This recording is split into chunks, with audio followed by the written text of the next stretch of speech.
Guys world பீக்கில் எப்படி ஆடணும்னு நான் உங்களுக்கு சொல்லிக் கொடுக்குறேன். ஏன்னா நீங்கள் நல்லாவே ஆடுவீங்க, அது வேறு விஷயம். பட்டு இருந்தாலும் ஒரு ஃபன்னியாக சொல்லிக் கொடுக்குறேன்.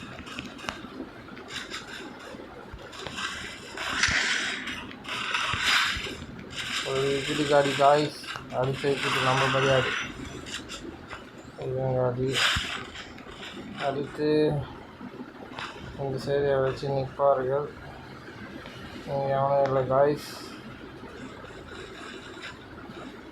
கீழே இருந்து மேலே வர இருக்குது, அதுக்கு நம்மளுக்கு பர்பஸ் கொடுக்குறது.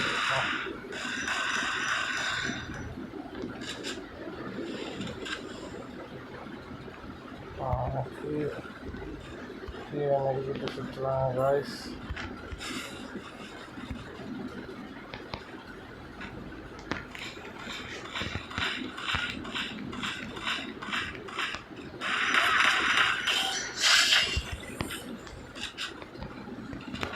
இது நம்ம விட்டால் தான் பாய்ஸ். இப்படி நீங்கள் கீழே அடிக்கலாம் நான் சொல்ல வரேன், அது ஒன்றும் சொல்கிறேன். வெயிட் பண்ணி பொறுமையாக நம்ம தூக்கலாம் கீழே. இன்னும் கொஞ்சம் பேர் தான் இருக்காங்க. ஸ்க்ரீன் ரெக்கார்டிங் ஆனில் இருக்கிறதுனால ஒரு டைப்பாக நம்மளுக்கு பிரச்சனை இருக்குது. இப்போ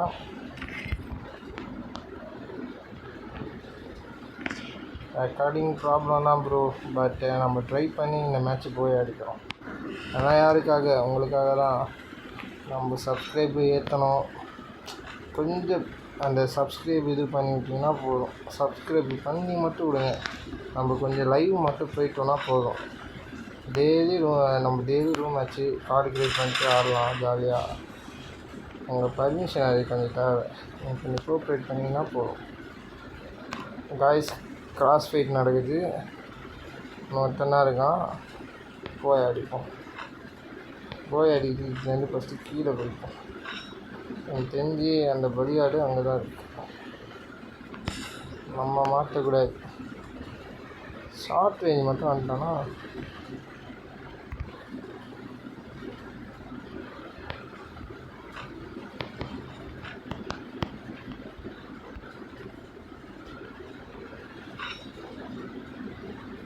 எங்கே இருக்கானே தெரியலையே.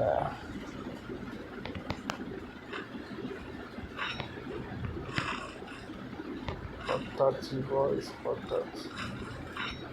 ஃபோன் லாகி ஃபோன் லேக் ஆகுது.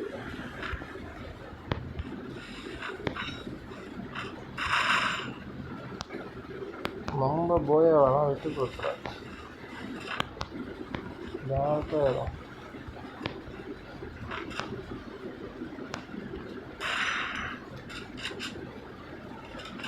ஸ்னைப்பர் வச்சுட்டு காட்டுறான் நம்மக்கிட்ட காய்ஸ். ஒரு கிரானைட்டில் ஸ்டார்ட் போடுவோம்.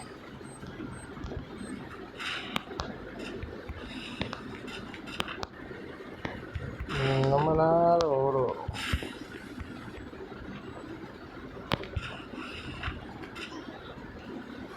ஆஹா, செம்ம அடி வச்சிட்டான். ஆஹா சூரி காய்ஸ், இது ஒரு சரியான காமெடியாக போச்சியா. போயா மேட்ச்சு கையை விட்டு போச்சு. சரி விடுங்க, இந்த ஐடியா உங்களுக்கு யூஸ் ஆகும்னு நினைக்கிறேன். பரவாயில்ல, எல்லாராலையும் எல்லா மேட்ச்சும் ஜெயிக்க முடியாது. தோட்ட மேட்ச்சு போடுவோம்.